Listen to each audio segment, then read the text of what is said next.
사도신경 갑니다.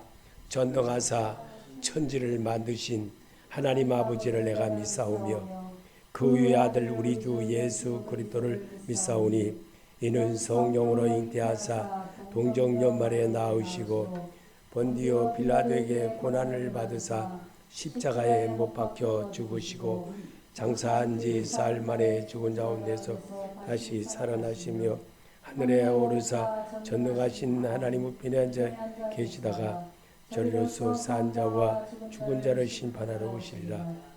성령을 믿사오며 거룩한 공회와 성도가 서로 교통하는 것과 죄를 사하여 주시는 것과 몸이 다시 사는 것과 영원히 사는 것을 믿사옵나이다. 아멘. 하나님 말씀 보시겠습니다. 로마서 8장 31절부터 39절까지입니다. 그런즉 이 일에 대하여 우리가 무슨 말 하리요? 만일 하나님이 우리를 위하시면 누가 우리를 대적하리요? 자기 아들을 낳은 자 아니시고 우리 모든 사람을 위하여 내주시나 어찌 그 아들과 함께 모든 것을 우리에게 주시지 아니하였느냐. 누가 능히 하나님의 택하신 자들을 고발하리요? 의롭다 하시는 하나님이시니 누가 정죄하리요? 죽으실 뿐 아니라 다시 살아나시는 그리스도 예수시니 그는 하나님 우편에 계시다여 우리를 위하여 간구하시는 자신이라. 누가 우리를 그리스도의 사랑에서 끊으리요? 환난이나 곤고나 박해나 기근이나 적신이나 위험이나 칼이랴. 비록된바 우리가 종 주를 위하여 죽임을 당하게 되며 보살사의 양같이 누를 받는다. 그러나 이 모든 일에 우리를 사랑하시는 이로 말미암아 우리가 넉넉히 이기느니라. 내가 확신하노니 사망이나 생명이나 천사들이나 권세자들이나 현재일이나 장래일이나 다 같이 높음이나 기쁨이나 다른 어떤 피조물이라도 우리 주 그리스도 예수 안에 있는 하나님의 사랑에서 끊을 수 없으리라. 아멘. 할렐루야. 오늘 하나님께서 우리를 사랑하시고 은혜를 베풀어 주시기 위해서 이 자리에 우리를 불러 모은 줄 믿으시기 바랍니다. 하나님은 사랑의 하나님이요 은혜의 하나님이요. 그저 하나님께서는 늘 우리들에게 은혜를 주셔서 오늘에까지 왔습니다. 그러므로 하나님께서는 오늘도 은혜 주시고 내일도 은혜 주시고 모레도 은혜 주시고 계속 은혜를 주시는 것입니다.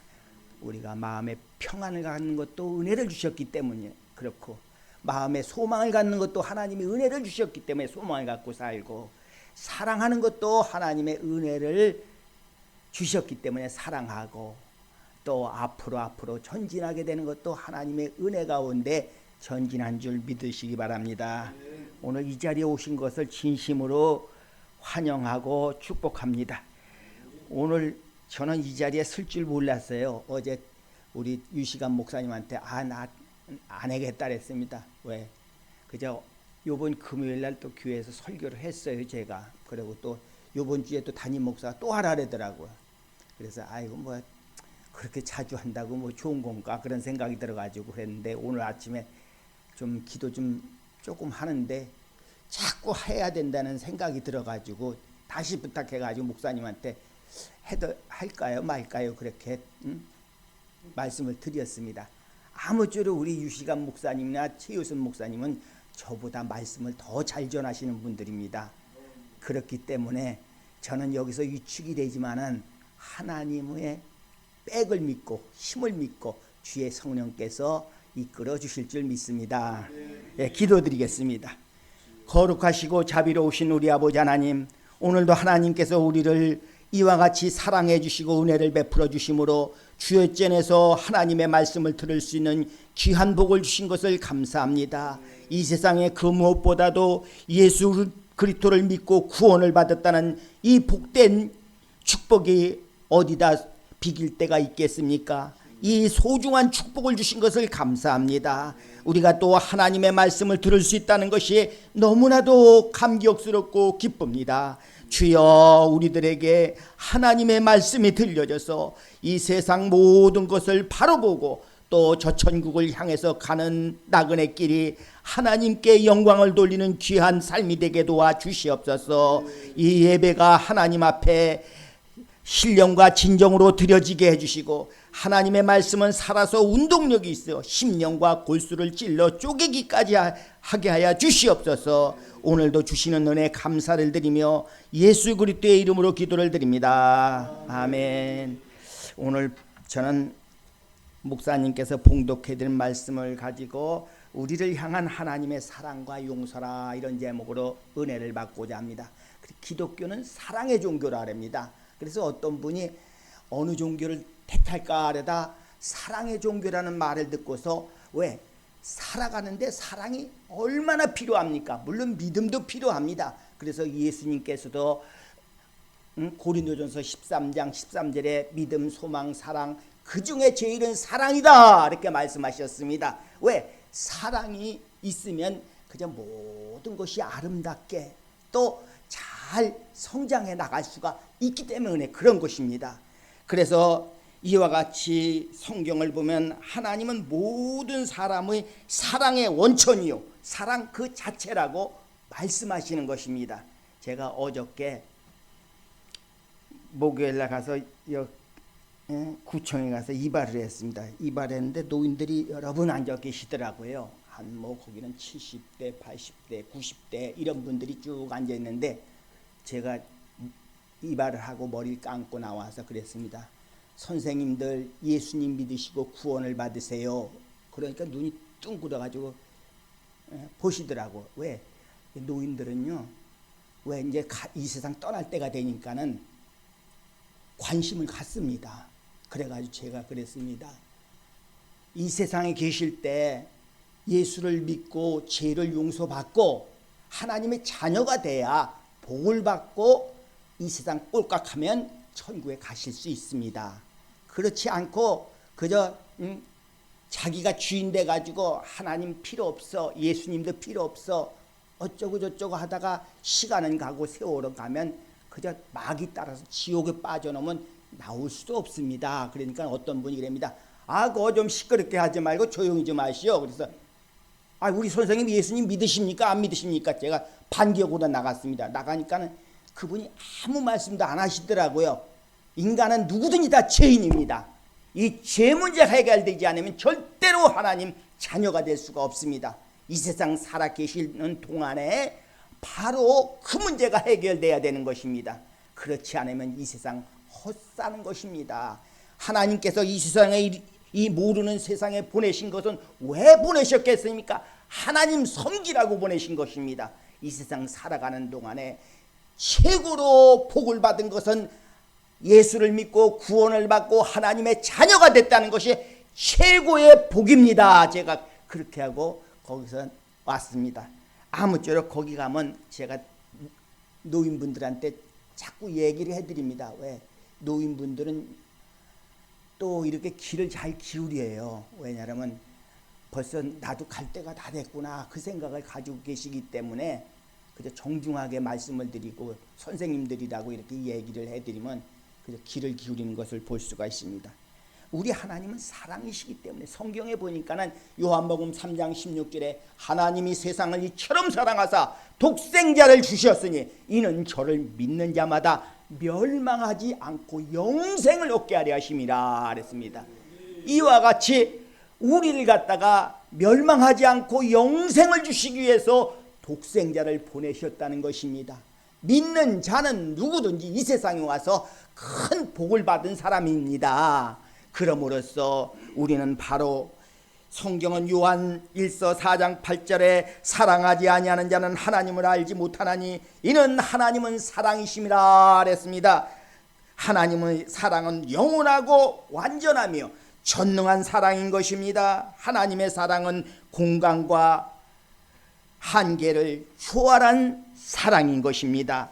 그래서 하나님께서는 우리에게 약하고 죄 많은 우리를 무시하지 않으셨습니다. 기꺼이 자신을 예수님은 희생하시면서까지 우리를 존귀한 존재로 여겨주셨다는 것입니다. 그럼으로써 요한복음 8장에 보니까는 어느 간음하다 현장에서 붙잡힌 여인이 여러 사람 앞에서 망신을 당하면서 머리채를 휘어잡은 사람들이 돌멩이 가지고서 그 여인을 끌고 와서 예수님 앞에 내동댕이 치면서 이 여자는 간음하다 현장에서 잡혔나이다. 선생이여, 모세의 율법에는 이런 여자는 돌로 쳐 죽이라 했습니다. 선생님은 어떻게 하시겠습니까? 그렇게 물어보는 것입니다. 왜? 예수님을 시험에 올무로 묻기 위해서입니다. 치라려면은 바로 사랑이 없는 자요, 치지 말라고 하면은 바로 예수님은 하나님의 율법을 어기는 자로 낙인 찍기 위해서 그렇게 그들이 말을 하는 것입니다. 그때 예수님은 아무 말씀 안 하시고 땅에다 글씨를 쓰셨던 것입니다. 무슨 글씨를 쓰셨는지는 확실하지 않지만은 거기에 십계명이 있지 않았겠나 생각이 듭니다.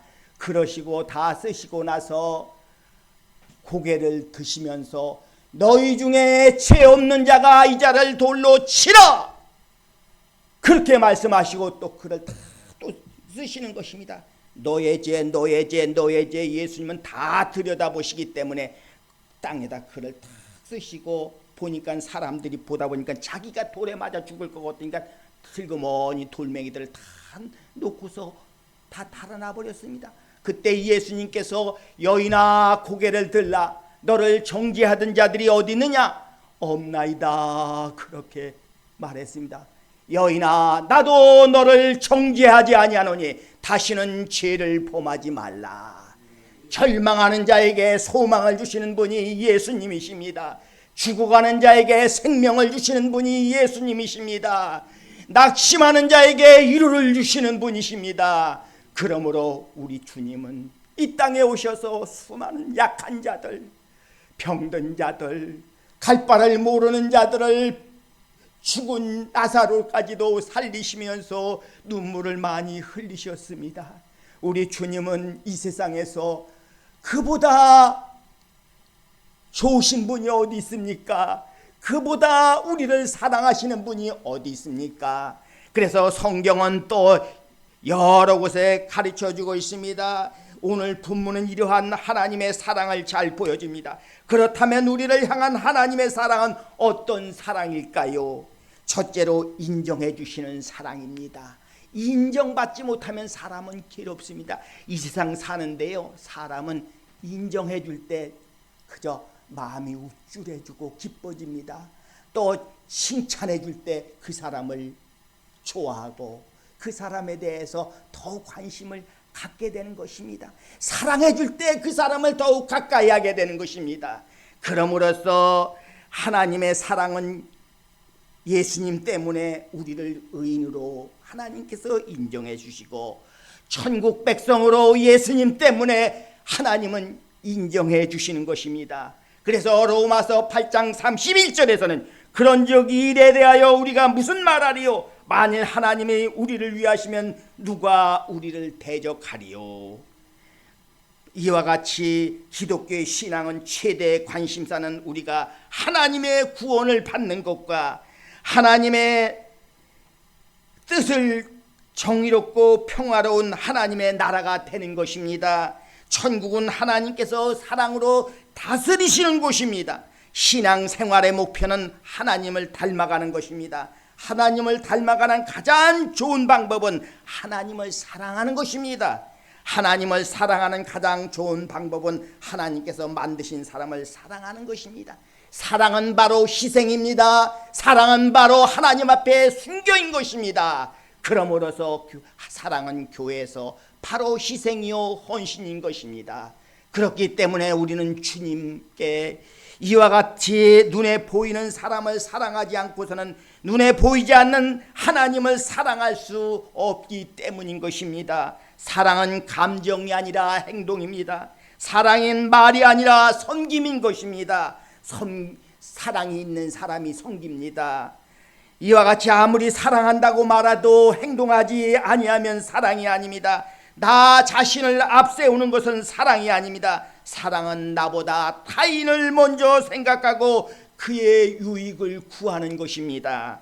그래서 에베소서 5장 2절에도 그리스도께서 너를 향하신 것 같이 너희도 사랑 가운데 행하라. 그는 우리를 위하여 자신을 버리사 향기로운 제물과 희생제물로 하나님께서 드리셨느니라 그랬습니다. 그러므로 성도가 사랑과 배려를 해야 하는 이유는 예수님께서 먼저 그 사랑과 배려를 우리한테 하셨기 때문입니다. 크리스천의 매너는 모든 사람의 본이 되어야 하는 것입니다. 그럼으로써 우리는 사람을 배려하는 따뜻한 사람이 되어야만 하는 것입니다.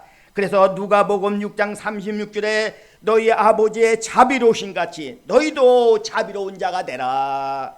말씀은 항상 기억하고 실천해야 됩니다. 예수님께서는 누가복음 6장 31절에 남에게 대접을 받고자 하는 대로 너희도 남을 대접하라. 이 원리가 작동하기 위해서는 사회의 공의가 필요한데 하나님께서는 그 공의를 주관하시기 때문에 가능한 것입니다. 그래서 우리는 바로 이와 같이 로마서 8장 32절엔 두 번째로 공급해 주시는 사랑입니다. 하나님께서는 우리를 사랑으로 항상 공급해 주십니다. 죄진 사람한테 너 왜 그렇게 하나님께서 너같이 못된 쓰레기 같은 인간이라고 그러시질 않습니다. 온 것만 해도 하나님은 기뻐하시고 그저 이 모양 저 모양으로 깨닫게 하시고 이 모양 저 모양으로 신앙이 성장하게 하시니 여러모로 훈련을 거쳐서 그저 돌봐주시는 것입니다. 그래서 로마서 8장 32절에 자기 아들을 아끼지 아니하시고 우리 모든 사람을 위하여 내주시니까 어찌 그 아들과 함께 모든 것을 우리에게 주시지 아니하겠느냐고 말하고 있습니다. 여러분, 바로 누가복음 23장에 보면 예수님이 십자가에 달려 돌아가실 때 양쪽에 강도 두 명이 같이 십자가에서 처형을 당하게 되는 것입니다. 그때 한 강도는 예수님을 조롱하고 비아냥거렸습니다. 내가 하나님의 아들이건 너도 거기서 좀 내려와 보고 우리도 좀 내려와 보게 해라고 하면서 예수님을 무시하면서 그렇게 죽어가는 신세에 그저 예수님을 아주 하찮게 보았던 것입니다. 그러나 한 강도는 그 강도를 나무래서 우리는 죄 때문에 죽지만은 저분은 의로우신 분이다. 그러면서 예수님을 바로 보았던 것입니다. 그는 많이 떠돌아다니는 이야기 속에서 이분은 사랑이 많으신 분이구나. 이 예수님은 바로 유대인의 왕이라 써붙인 걸 보고 이분이 진짜 왕이시구나, 만왕의 왕이시구나, 이것을 보게 된 것입니다. 이분이 바로 우리 주님께서 말씀하신 대로 나는 바로 부활이요 생명이니 나를 믿는 자는 죽어도 살겠고 무릇 살아서 나를 믿는 자는 영원히 죽지 아니하리라는 이 십자가에 달리신 예수를 바로 보게 되었던 것입니다. 그래서 그 한 강도는 예수님께 주여 당신의 나라에 임하실 때에 나를 기억하소서. 오늘 내가 나와 함께 낙원에 가리라. 이와 같이 주님을 믿는 것은 바로 십자가에 달리신 예수 그리스도가 누구냐가 중요한 겁니다. 여러분, 별 볼 일 없는 사람이 십자가에 달려 돌아가셨다면 그것은 별 볼 일 없이 지내가는 겁니다. 그러나 그곳에 하나님의 아들이 십자가에 달려 돌아가셨다는 것이 이 세상을 창조하신 그분께서 돌아가셨다는 것이 놀라운 일이요. 여러분, 마귀는 사람의 생각대로 움직입니다. 그러나 하나님은 성경 말씀대로 움직이시는 분이 하나님이신 줄 믿으시기 바랍니다. 그러므로서 우리는 바로 이와 같이 아들과 함께 모든 것을 주시는 분이 하나님은 소중한 구원을 우리에게 주셨습니다. 하나님은 우리에게 가장 소중한 예수님을 주셨다는 것입니다. 그래서 볼지어다 내가 세상 끝날까지 너희와 함께 있으리라고 말씀하시는 것입니다. 그러므로 예수님은 십자가 위에서 저와 여러분을 구원하시기 위해 피와 살을 쏟으시고 생명을 주셨습니다. 십자가는 정의로운 하나님의 은혜가 우리에게 임하는 곳입니다. 그러므로서 죄의 대가가 얼마나 무섭다는 것을 십자가를 통해서 볼 수가 있습니다. 예수님도 십자가가 얼마나 두려우셨으면 아버지여 이 잔을 내게서 지나가게 해주시옵소서. 이 잔이 얼마나 무겁고 힘드셨으면 절규하셨습니까? 바로 이와 같이 십자가는 사랑, 이 죄의 대가가 얼마나 무겁다는 것을 통해서 볼 수가 있습니다. 세상 사람들은 십자가에 대해서 잘 모릅니다. 십자가는 바로 정의와 사랑이 그곳에서 만나는 것입니다. 그래서 하나님의 공의가 그곳에 십자가에서 바로 우리의 죄를 해결해 주시는 놀라운 역사가 일어나고, 하나님의 사랑, 독생자를 그 십자가에 내어주신 사랑이 그곳에서 바로 몸부림치는 아들을 바라보신 그 주님, 그래서 주님은 얼마나 힘드셨겠습니까? 그래서 성경은 우리에게 가르쳐주고 있습니다. 십자가는 우리를 사랑하는 표시인 것입니다. 그래서 마태복음 6장 33절에도 너희는 먼저 그 나라와 그 의를 구하라, 그리하면 이 모든 것을 너희에게 더하시리라. 우리는 항상 먼저 구해야 될 것은 바로 하나님 아버지의 사랑과 주 예수 그리스도의 그 십자가의 보혈의 은혜, 성령님의 운행하심과 통과하심이 늘 나를 이끌어 주시고 인도해 주시라고 통치를 그 밑에서 엎드려야 되는 것입니다. 그것이 바로 그의 나라요, 그의 의는 바로 예수 그리스도가 십자가에서 대속의 은총으로 우리에게 은혜를 베풀어 주시고 바로 우리에게 영생길로 인도하신 분이십니다. 그래서 예수님은 나는 길이요 진리요 생명이라니 나로 말미암지 않고는 아버지께로 올 자가 없다고 요한복음 14장 6절에 말씀하셨습니다. 여러분, 길을 잘못 들으시면 안 됩니다. 예수님의 천국 가는 길을 들으셔야 되는 것입니다. 이 세상엔 잘못된 길이 얼마나 많은지 모릅니다. 이단들이고 뭐고. 그래서 예수님은 나는 길이다, 나는 천국 가는 길이다, 나는 하나님 앞에 의로운 길이다, 나는 하나님의 사랑으로 너희를 돌보는 길이라고 말씀하시는 것입니다. 진리라고 말씀하시는 것은 확실하고 바르고 바로 틀림없고 변하지 않고 생명력 있는 것이 진리인 줄 믿으시기 바랍니다. 바로 우리에게 예수님은 생명이시기 때문에 우리에게 새 생명을 주셔서 천국 갈 수 있게 은혜를 베풀어 주신 분이 바로 예수 그리스도이신 것입니다.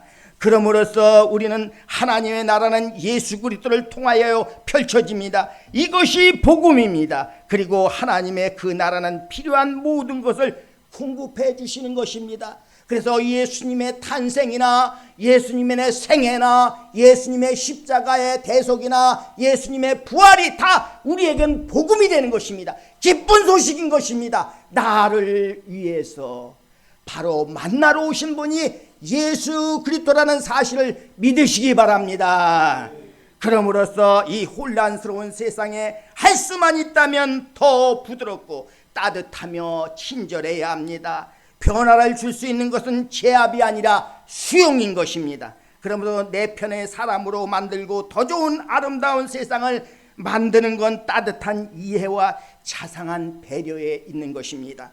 그래서 성경에 보면 빌레몬서에 보게 되면 주인 몰래 도망친 오네시모가 있습니다. 이 오네시모를 빌레몬에게 간곡한 편지를 쓴 사도 바울이 있습니다. 바울 사도는 정중하며 정성을 다한 모습을 그저 그 사람이 빚진 게 있으면 내가 나가서 다 갚아주겠다고 빌레몬에게 편지를 썼습니다. 이와 같이 그 나쁜 놈 죽일 놈 그렇게 하지 아니하고 그저 따뜻하게 정성으로 돌봐달라고 한 빌레몬서의 기록이 되어 있습니다. 하나님을 믿는 것은 마음의 그릇이 커지는 것입니다. 그래서 이것이 기독교의 신앙의 보편적인 모습이어야 됩니다. 원수를 사랑하고 그들을 위해 기도할 수 있는 사람이 되어야 한다는 것입니다. 그래서 복음의 핵심은 사랑으로 최후에 보려야 하고 누구에게나 열린 문이어야 되는 것입니다. 그래서 부드럽고 친절하게 녹여내는 사랑의 힘, 곧 예수 그리스도의 정신이며 마음임을 우리는 알아야 됩니다. 그래서 갈라디아서 5장 22절에도 사랑은 실학과 화평과 오래 참과 자비와 양성과 충성과 온유와 절제다. 이것이 하나님의 마음인 것입니다. 그래서 또 빌립보서 2장 5절은 나는 마음이 온유하고 겸손하니 내게 배우라 이렇게 말씀하셨습니다. 인간은 다 거칠고 교만합니다. 나보다 못하면 무시해버립니다. 사람은요. 그러나 주님께서는 절대로 겸손해야 된다고 우리에게 늘 가르쳐 주시는 것입니다. 겸손한 자는 하나님 잘못 보신 거 아닙니까? 나 같은 사람은 어쩌다가 이렇게 주님을 믿을 수 있는 길을 열어주셨습니까? 주님 앞에 나올 자격이 없는 사람입니다. 우리는 주님 앞에 그저 나를 위해서 이 별 볼 일 없고 이렇게 별 볼 일 없는 사람을 이렇게 인정해 주십니까? 그래서 제가 훌륭한 목사님들 이렇게 기도하는 것을 내가 이렇게 유튜브를 통해서 보고 책을 통해서 봤습니다. 그런데 어느 날 조영규 목사님 생신에 생신 차려드렸는데 거기에 모인 장로님들이나 이영은 당회장님이나 그렇게 다 와 있는데 그럽니다. 하나님 아버지는 저는 바보 천치입니다. 저는 아무것도 모릅니다. 저는요 하면서 그렇게 자기를 그저 하나님 앞에 기도를 하면서 이렇게 해야 된다고 그 사람들한테 그러면 나중에 하나님이 날카로운 타작기가 돼가지고 그저 역사해 주신다고 그럽니다. 그 딴 분들도 이렇게 기도하는 걸 들으면 하나님 아버지 나는 탕자입니다. 하나님 아버지 나는 부스럭입니다. 자기를 엄청 낮추는 겁니다. 여러분 내가 낮춰야만 하나님이 높아지는 줄 믿으시기 바랍니다. 나를 높여가지고는 절대로 하나님이 높아질 수 없습니다. 우리가 하나님을 높이는 것은 성도가 높이는 것입니다. 하나님을 안 믿는 사람들은 그렇게 안 높이죠. 또 우리가 예배드릴 때 높이는 겁니다. 하나님을 높이는 것은 진리의 말씀을 우리가 듣든지 전할 때 높이게 되는 것입니다. 그러므로서 하나님의 바로 이와 같이 복음의 핵심은 그렇듯이 우리는 하나님 앞에 그저 항상 믿는다 하면서 오히려 속이 좁아지고 욕심은 커지며 매우 현실적인 사람이 되어가면 하나님을 잘못 믿는 것입니다. 왜? 그저 어떻게든지 우리는 눈에 보이지 않는 하나님을 믿는 것입니다. 왜? 성경에 보니까는요 고린도 후서에 보니까는 우리한테 뭐라고 말씀하십니까? 고린도 후서에 보니까는 그런즉 우리 안에 있으면 새로운 피조물이자 이전 것은 지나갔으니 보라 새 것이 되었다 그랬습니다. 그런즉 누구든지 그리스도 안에 있으면 새로운 피조물이라는 것입니다. 우리는 이제는 하나님 자녀의 세상 사람들하고 다릅니다.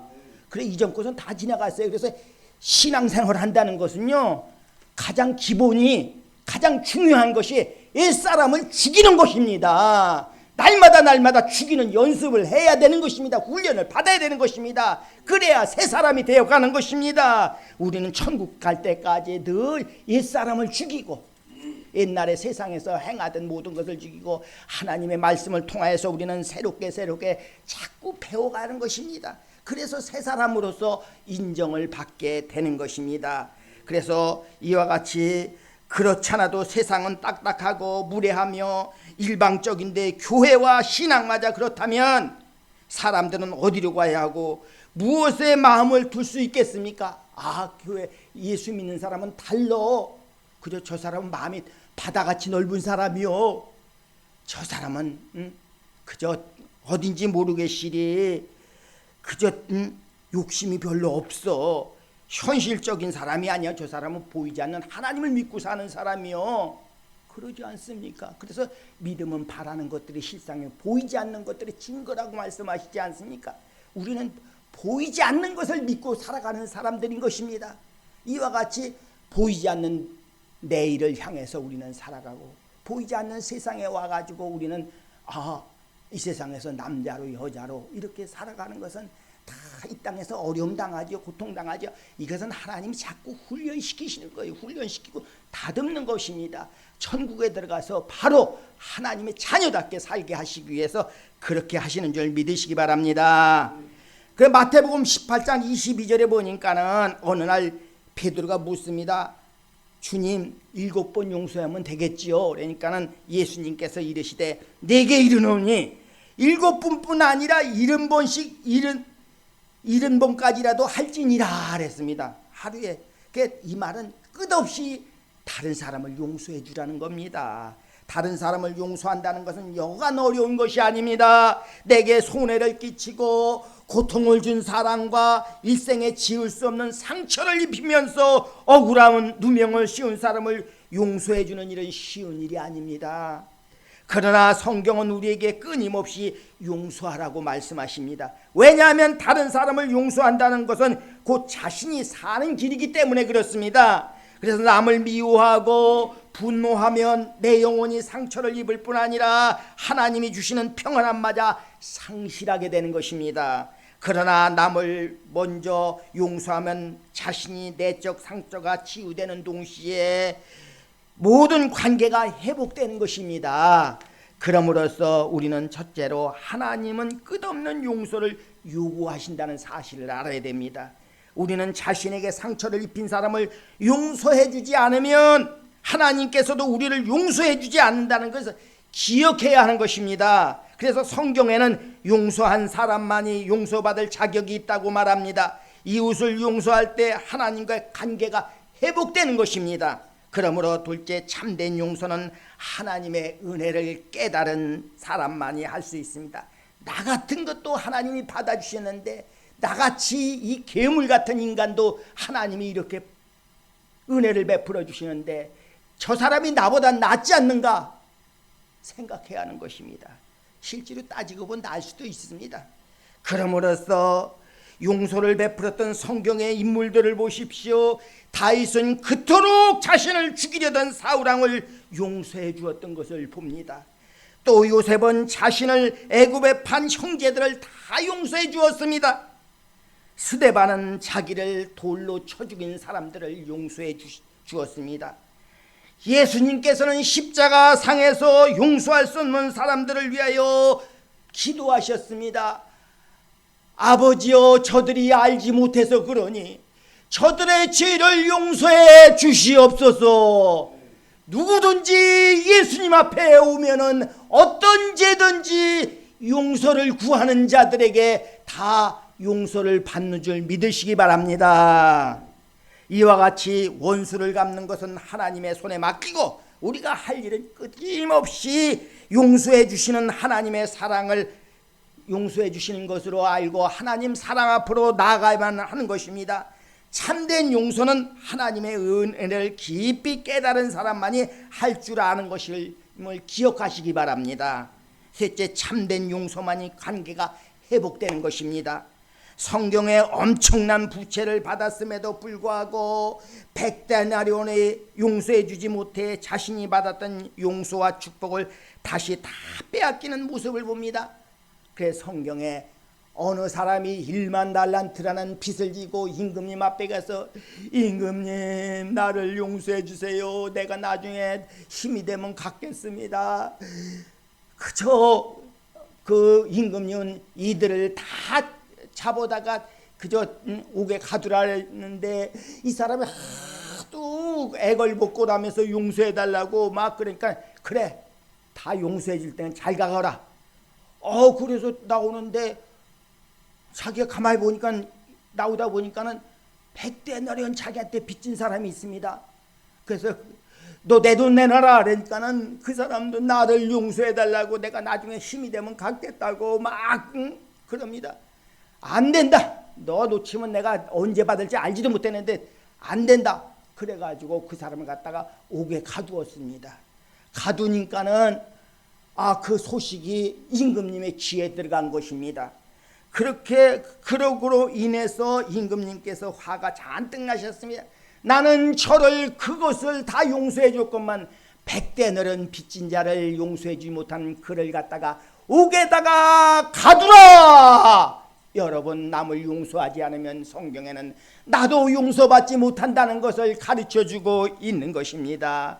그러므로 바로 용서할 줄 모르는 사람은 자신도 용서받을 자격이 없습니다. 그러므로 남을 정죄하고 용서할 줄 모르는 사람은 어떤 특징이 있습니까? 은혜를 모르는 사람입니다. 은혜를 모르는 사람은 이기적인 사람이 됩니다. 과거의 부정적인 기억 때문에 용서하지 못하는 사람인 것입니다. 그러므로 과거에 쓴 기억을 빨리 잊어버리고 기뻤던 일을 오랫동안 기억하는 것이 은혜입니다. 지금 이 시간 상처를 주었던 그들을 용서하십시오. 그러면 우리는 자유를 얻으며 하나님은 우리에게 더 좋은 것을 갚아주시는 줄 믿으시기 바랍니다. 우리가 이 세상에 무엇보다도 하나님의 은혜의 선물인 구원을 소중한 보화로 여기고 살아간다면 충분히 이 땅에서 하나님이 주시는 구원의 기쁨과 하나님이 베푸시는 축복을 누리며 살아갈 수 있습니다. 우리 교회는 이 베드로전서 1장 3절을 갖다가 이렇게 써붙여 놨습니다. 우리 주 예수 그리스도의 아버지 하나님을 찬송하리로다. 그의 많으신 긍휼대로 예수 그리스도를 죽은 자 가운데서 부활하게 하심으로 말미암아 우리를 거듭나게 하사 산 소망이 있게 하시며 그랬습니다. 이걸 써붙여 놨어요. 이 말의 뜻은요, 바로 올해는 이런 해다 그랬는데 이 세상에서 돈을 많이 버는 것이 소망이라도 그거 죽고 나면 끝나니까 그건 죽은 소망입니다. 권력을 높은 데 올라가서 대통령이 되고 누가 돼도 그저 이 세상에서만 끝나는 거니까 그건 죽은 소망입니다. 뭐든지 다 죽은 소망이에요. 그런데 바로 하늘에 있는 우리 주님이 부활하셔서 새 생명을 주신 하나님과 영원히 살게 되는 우리가 항상 그것을 바라보고 사는 것이 산 소망인 줄 믿으시기 바랍니다. 우리가 항상 이 땅에서 산 소망을 갖고 살아야 돼요. 이 세상 것에 아이고 나는 없는데 저 사람은 있네, 나는 없는데 저 사람은 있네. 여러분, 이 세상에 빈손 가지고도 왔지 않습니까? 또 갈 때도 빈손인데 이 땅에 있는 것만 가지고 밥 굶는 사람이 있습니까? 요새 밥 굶는 사람 없잖아요. 옛날엔 밥 굶는 사람 많았어요. 저도 그래서 저 한 데서 눈 오는 곳이 다 쌀이었으면 얼마나 좋을까 그런 생각을 한 적이 있습니다. 아, 그러면 배부르게 먹고 그럴 텐데 지금은요, 이렇게 좋은 하나님의 축복으로 좋은 세상에서 살아가고 있습니다. 사람들이 더 악랄하기는 악랄해도 그저 물질적으로는 풍요로운 세상에 살고 있는 것입니다. 이것이 다 하나님의 은혜고 우리 선조들이 고생해서 피땀 흘려서 이 나라를 일으켜 세운 그 은혜인 줄 믿으시기 바랍니다. 그렇기 때문에 우리는 항상 은혜를 사모해야 돼요. 그저 은혜 받아도 되고 안 받아도 되고 천만에요. 성경에 우리에게 보게 되면 고린도후서 6장 2절에도 은혜를 받아야 된다고 우리에게 늘 가르쳐주고 있습니다. 뭘 가르쳐주고 있어요? 은혜 받아야 된다고. 그래서 성경에 보니까는 6장 2절 보니까 내가 은혜 베풀 때 너희는 듣고 구원의 날에 너희를 도왔다 하셨으니 보라 지금은 은혜 받을 만한 때요, 보라 지금은 구원의 날이로다. 이러므로서 항상 고린도서 6장 2절의 말씀과 같이 은혜라는 것은 얼마나 좋은지 모릅니다. 오늘 살고 있는 것도 하나님의 은혜예요. 그냥 내 힘으로 사는 게 아니지 않습니까? 다 하나님이 그저 숨쉬게 해주시고 밥 먹게 해주시고 다 이렇게 정신 있게 해주신 거 얼마나 감사합니까? 그냥 우리는 하나님께서 다 돌봐주시기 때문에 우리는 바로 이와 같이 살아갈 수가 있는 것입니다. 아무게든지 정성과 예로 다가가며 성령의 도우심에 의지해야 합니다. 실족하게 하는 일이 얼마나 두렵게 여겨야 하는지 모릅니다. 사람을 그저 자꾸 원수 만들어가지고 실족게 하면 안 됩니다. 그래서 마태복음 18장 7절에 실족게 하는 일들이 있음으로 말미암아 세상에 화가 있도다. 실족게 하는 일이 없을 수는 없으나 실족게 하는 그 사람에게는 화가 있도다 그랬습니다. 여러분, 누가복음 15장에 보니까는요, 한 부잣집에 부 형제가 살고 있었는데 둘째가 내 것 아버지한테 내 재산 다 나눠달라 그래가지고 그저 나중에 되면 다 아버지가 좋은 아버지이기 때문에 때가 되면 다 나눠줄 텐데 미리 달라고 그냥 막 그래가지고 그저 아버지 나 내 힘대로 살아갈래요. 그저 내 거 다 주세요. 그래 가져가서 보니까 세상이 너무 좋거든요. 세상에 그냥 쾌락에 빠져가지고 그냥 부어라 마셔라 뭐 그러다 보니까 돈이 뭐 한계가 있지 그렇게 뭐 무한정으로 나옵니까 그냥. 그래가지고 나중에 돈 다 나눠가고 이제 갈 곳도 없어서 돼지 지업 열매로 끼니를 때워야 되는 돼지 양돈업자한테 가서 그곳에서 일하다가 가만히 생각해보니까 우리 아버지는 부자인데 내가 여기서 굶주려 죽는구나. 그래서 그저 힘없이 자기 아버지를 찾아가가지고 터덕터덕 가가지고 아버지 저는 아들이라는 말을 감당치 못하겠습니다. 종으로 여겨 주시옵소서 하면서 아버지 앞에 용서를 빕니다. 저는 아버지 아들이라고 할 자격이 없습니다. 그러니까 아버지가 아니다. 내 아들이 왔으니 죽었다가 살아났다.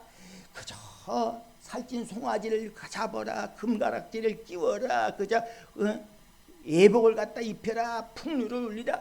좋아서 막 덩실덩실했는데 큰아들이 들에 나갔다가 무슨 소리가 자기 집에서 들리니까 종한테 물어봤어요. 이게 무슨 소리냐 하니까 당신의 아버지가 둘째 아들이 돌아왔다 이렇게 좋아서 그냥 덩실덩실 막 춤을 추면서 소잡고 막 야단복석입니다. 그러니까 화가 나고 성질이 나는 겁니다. 그냥 형이 동생 아니 나는 염소새끼 한 마리도 안 잡아주더니 저 둘째 동생한테는 저렇게 하느냐고.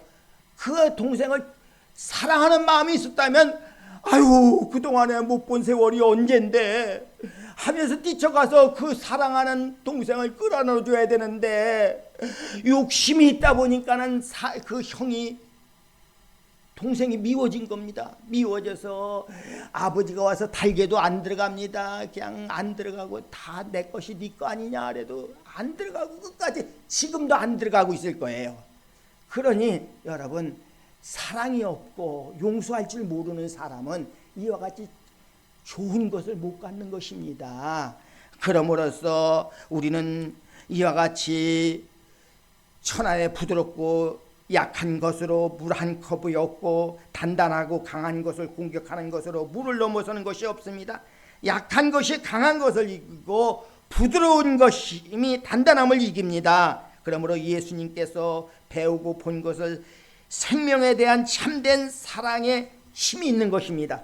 그러므로 우리는 기독교인이라면 일이 결과가 내 뜻대로 되지 않아도 역사의 주인이신 하나님을 인정하며 겸허히 받아들이는 자세, 분노보다 온유함으로 받아들이는 자세가 필요하다는 우리는 이 말씀을 잘 들어야 될 것입니다. 그래서 로마서 8장 31절에도 그러나 이 모든 일에 우리를 사랑하시는 이로 말미암아 우리가 넉넉히 이기느니라. 하나님께서 우리를 인정해 주시고 모든 것에 방패가 돼 주심을 알 수 있습니다. 그럼으로써 우리는 이와 같이 우리가 예수님을 믿고 하나님의 자녀가 되었음에도 천국에 들어가기 전까지는 험한 세상에서 살아가야 합니다. 그런데 하나님은 믿음의 자녀들을 충분히 온전히 지켜주시는 것입니다. 그럼으로써 바울 사도의 고백처럼 답답한 일과 박해를 받아도 거꾸로 트림을 당하지 않도록 하나님은 보호하시는 분이십니다. 그래서 성경은 우리에게 시편 23편 1절에 여호와는 나의 목자시니 내게 부족함이 없으리로다. 여러분 부족함이 없다는 게 아니라 그때그때 다 공급해 주신다는 겁니다. 부족함이 없는 사람이 어디 있어요? 다 사람은 다 부족한 게 있는 겁니다. 그러므로 그때그때 다 공급해 주시는 것입니다. 그래서 시편 18절 1절에도 그저 나의 사랑하시는 나의 주님이 나의 힘이 되시나이다 그랬잖아요. 여러분 하나님이 우리의 힘이 되시는 것입니다. 힘이 있어야 살아가지요. 힘 없으면 못 살아가죠. 주저앉지요. 그러므로서 우리 하나님이 뒤에서 다 백그라운드가 되어 주셔가지고 다 살아갈 수 있게 은혜를 베풀어 주고, 세상 사람들은 뭐 가서 그냥 주일도 안 지키고 열심히 일해도 한순간에 팍 하면 날아갈 수도 있는 겁니다. 그냥 또 몸에 병들든지 그래봐야 다 끝나버리는 거지. 그러나 우리 하나님은 우리가 다 살아가게 은혜를 베풀어 주시는 것입니다. 그럼으로써 우리는 바로 하나님께서 높여주셔야만 내가 높아지는 거예요. 내 마음대로 높아지는 게 아니에요. 그래서 출애굽기 18장 21절에도 너는 온 백성 가운데서 능력 있는 사람들 곧 하나님을 두려워하며 진실하며 불의한 이익을 미워하는 자를 살펴서 백성 위에 세워 천부장, 백부장과 50부장과 10부장을 삼아 그랬습니다. 하나님은 자기 백성의 지도자를 세울 때 능력 있는 사람을 선택하십니다. 세상도 능력 있는 사람을 선택합니다. 왜? 세상은 어느 정도 배웠느냐, 어느 정도 인물이 있느냐, 어느 정도 재능이 있느냐, 세상에서는 재력이 있느냐, 이런 것을 보고서 세상에서 세우는 것입니다. 그러나 하나님이 원하시는 능력은 어떤 능력일까요? 하나님이 말씀하시는 능력의 기준은 세상 것과 다른 것입니다. 하나님이 인정하시는 능력은 무엇일까요? 첫째로 하나님을 두려워하는 것입니다. 하나님을 무서워할 줄 알아야죠. 하나님이 사랑을 베풀어 주시고 이렇게 해주시니까 그저 내 마음대로 막 할 수 있는 것 같아도, 저는 큰 게 훌륭하신 목사님들 보고 자기를 그렇게까지 낮추면서 기도하는 거 보고 깜짝 놀랐습니다. 그냥 아니 조영기 목사님, 나는 바보 천치입니다. 주님, 나는 아무 쓸모 없습니다 하면서 이렇게 기도를 하시더라고요. 깜짝 놀랐어요. 아우, 어떻게 기도를 하시는가. 그리고 또 한 목사님, 또 큰 목사님 보니까 저는 탕자입니다. 저는 부스러기입니다. 저는 아무 쓸모 없습니다. 그러면서 기도하시는 겁니다. 하나님 도와주셔야만 됩니다. 하나님 붙들어 주셔야만 됩니다. 이렇게 하시는 걸 보고 큰 교회에서 일하시는 분은 좀 다르긴 다르구나, 그런 생각을 했습니다. 아무쪼록 우리는 하나님의 주권을 인정하며 그 앞에 자신을 낮추고 겸손히 행하는 자, 곧 하나님을 경외하는 자가 되어야만 되는 것입니다. 하나님을 두려워할 줄 알아야 돼요. 안 그러면 마귀한테 붙잡히는 겁니다. 왜?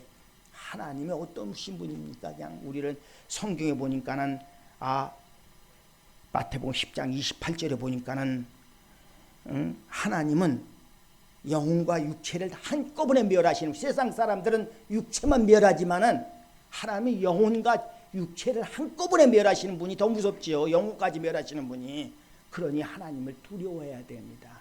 두려워할 때 우리가 정신을 바짝 차리고 그저 하나님을 잘 섬기려고 애쓰고 노력하고 힘쓰게 되는 것입니다. 또 하나님 앞에 인정받는 능력은 진실한 사람입니다. 하나님은 진실하고 전심전력을 다하는 사람을 아주 귀하게 보시는 것입니다. 그래서 우리들도 하나님은 이 세상에 하나님 거짓말 시킬 필요가 없죠. 우리 약한 사람들이 거짓말 시키지 아주 힘 있는 사람 거짓말 안 시켜요. 약하니까 좀 덕 좀 보려고, 좀 모면하려고, 그래서 거짓말 시키지. 그래서 하나님은 가장 진실하시기 때문에 진실한 사람을 좋아하십니다. 그래서 우리는 정직해야 됩니다. 이 세상 교회 다닌다 해도 거짓말을 그냥 아주 찰떡같이 하는 사람들 보면 기가 막힙니다. 그냥 왜? 그런 사람들 보고 저 사람이 진짜 하나님 제대로 믿는 사람인가, 그런 생각이 들어요. 여러분, 그저 산수갑산을 갈 값이라도 다니엘 같이 그저 진실하게, 그럴 때 하나님이 다 지켜주시고 보호해 주시는 것입니다.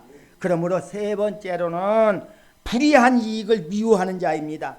여러분, 불의한 이익을 미워해야지. 그저 누가 이게 돈 주면 무슨 돈인지도 모르고 뇌물인지도 모르고 그냥 떨꾹떨꾹 받아먹고 그저 여성이 잔다고 그냥 침 질질 흘리고 그러면 안 됩니다. 하나님은 어떻게 보십니까? 중심을 보시는 분이십니다. 하나님은 은밀히 보시는 분이십니다. 하나님은 영적으로 보시는 분이십니다. 그렇기 때문에 우리가 항상 사람들은 자신의 이익을 위해서라면 다른 이들을 속여서라도 얻으려고 합니다. 그러나 하나님은 그런 사람을 능력 있는 자로 여기지 않습니다. 하나님은 바로 하나님을 두려워하는 사람을, 모세 같은 사람을, 두려워서 벌벌 떠는 사람, 이런 사람을 하나님이 인정하시고 쓰시는 것입니다. 우리는 하나님의 기준에 따라야 합니다. 하나님을 인정하는 능력자가 될 때 하나님은 그를 높여 주실 줄 믿으시기 바랍니다. 영국에서 에드워드 모토라는 사람은 불의한 가정에서, 아주 불행한 가정에서 태어났습니다. 그래서 그저 간신히 철공소에 들어가 가지고 그가 직장 생활을 했습니다. 근데 철공소 일하면서 언제나 신세타령만 했습니다. 나 같은 사람이 안 태어났으면 좋은데, 나 같은 사람이 이렇게 태어났다고. 근데 마지못해 살아가는데 어느 날 전도를 받고서 부흥에 참석하게 됐습니다. 그래서 영국에서 부흥운동이 일어나기 시작하였는데, 에드워드 모토는 첫날에 부흥 강사의 메시지를 듣고서 마음에 큰 충격을 받았습니다.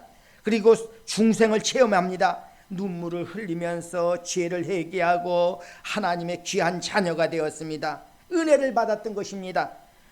그래서 그의 인생이 완전히 180도로 바뀌었습니다.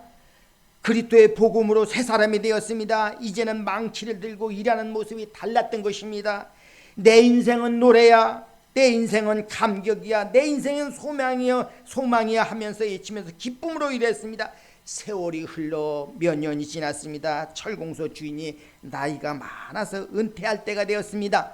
그래서 결국 이 사람은 어떻게 됐냐면 이 에드워드에게 이제는 철공소를 누구를 맡길까, 누구에게 고민하다가 언제나 감격 속에서 소망을 가지고 기쁨으로 일하는 에드워드 모토가 자기 공장을 맡았으면 좋겠다. 그래서 그한테 넘겨줬습니다.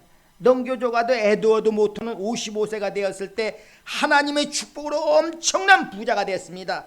그래서 부자가 된 그는 하나님이 주신 물질을 어디에 쓸까를 생각하다가 큰 교회당을 지었습니다. 그리고 교회당을 완공하고 입당 예배를 드리는 그날 에드워드 모토는 성령의 감동을 받아 그저 시를 썼습니다. 그 시에 곡을 붙인 찬송이 488장입니다. 이 몸의 소망 무언가 우리 주 예수뿐일세. 우리 이 찬송 한번 부르고 기도하고 마치겠습니다. 488장입니다.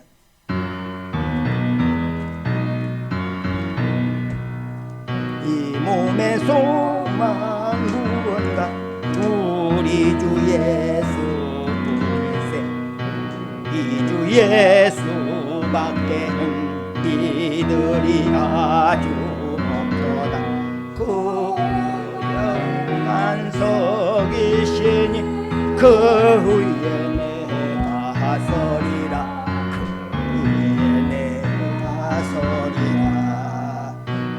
섞게 바람 부는 바 물결이 높이 섰는데 이주 크신 은혜에 소망에 나설 주리라.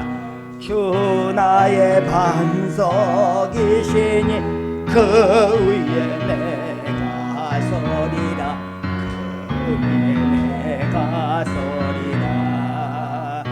세상에 믿던 모든 것 끊어질 그날 되어도 주의 언양 비싸와 내 소망 더욱 크리라.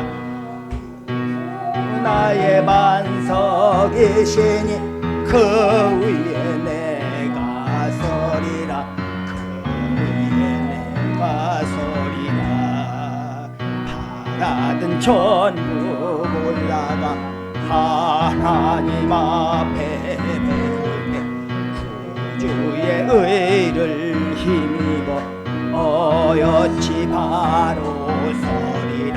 주 나의 반석이시니 그 위에 내가 서리라. 그 위에 내가 서리라. 우리 주여 3창 부르고 각자 한번 기도하겠습니다. 주여, 주여, 주여. 오 사랑해 우리 아버지 하나님, 오늘도 하나님께서 우리를 사랑해 주시고 은혜를 베풀어 주심으로 이렇게 하나님 앞에 예배를 드리며 진리의 말씀을 듣게 해주신 것을 감사합니다. 하나님 영광 받아 주시옵소서. 우리를 불쌍히 여겨 주시옵소서. 우리를 도와 주시옵소서. 우리를 새 사람 되게 해주심을 믿습니다. 주여, 우리 아버지여, 우리 서울영광교회가 하나님 은혜 가운데 날로 부흥성장되게 해주시고 구원의 방주를 타고서 천국을 향해서 가는 백성들이 많아지게 하여 주시옵소서. 우리 아버지 하나님 도와주시기를 원합니다. 아버지, 우리 최유순 목사님 늘 성령으로 충만함을 주시옵고 주의 성령의 역사하심 속에서 하나님의 말씀이 아버지여 전파될 때 많은 영혼들이 감동 감화를 받고 하나님을 더욱 기쁘시게 할 수 있는 귀한 축복의 자녀들 되게 도와주시옵소서. 아버지 하나님 도와주시옵소서. 성령 충만하게 하여 주시옵소서. 사모님도 건강하게 해주시고 은혜를 베풀어 주시옵소서. 아버지 하나님, 또 우리 유시간 목사님 하나님께서 늘 은혜를 베풀어 주시니 감사합니다. 건강하게 해주시옵소서. 아버지 하나님의 말씀을 증거하러 다니는데 아버지 날마다 새 힘을 부어주셔서 성령 충만하여서 그 나라 가기까지 충성된 종 되게 하여 주시옵소서. 아버지 하나님, 또 우리 권사님 기억하여 주시옵소서. 연로하신데도 하나님의 은혜를 사모하면서 주의 전에 나와서 하나님 앞에 예배를 드리고 말씀을 들었습니다. 주님 건강하게 해주시고 가정의 모든 문제가 예수 그리스도의 이름으로 풀려나가게 하여 주시옵소서. 성령 충만하게 하여 주시옵소서. 거룩하시고 자비로우신 하나님, 오늘도 은혜 베풀어 주시니 감사합니다. 우리 모두에게 하나님께서 성령으로 충만하여서 날마 항상 기뻐하게 하여 주시고 쉬지 말고 기도하게 하여 주시고 범사에 감사하게 하여 주시옵소서. 우리 한 사람 한 사람 주님의 피 묻은 손길로 안수하여 주시어서 하나님께 인정받고 칭찬듣는 귀한 자녀들 되게 도와주시옵소서. 우리 모두를 하나님 천국을 향해 가는 동안 하나님의 손길에 이끌려서 주님 나라의 아버지여 입성하게 도와주시옵소서. 주님의 피 묻은 손길이 항상 우리 심령을 적셔 주시옵소서. 오늘 주시는 애 감사를 드립니다. 거룩하신 예수님의 이름으로 기도를 드립니다. 아멘. 기도로 마치겠습니다.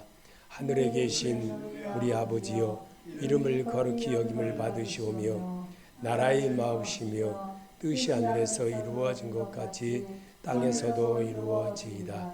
오늘날 우리에게 일용할 양식을 주옵시고 우리가 우리에게 지은 자를 사하여 준 것 같이 우리 죄를 사해 주옵시고 우리를 시험에 들게 하지 마옵시며 다만 악에서 구하옵소서. 나라와 권세와 영광이 아버지께 영원히 있사옵나이다. 아멘.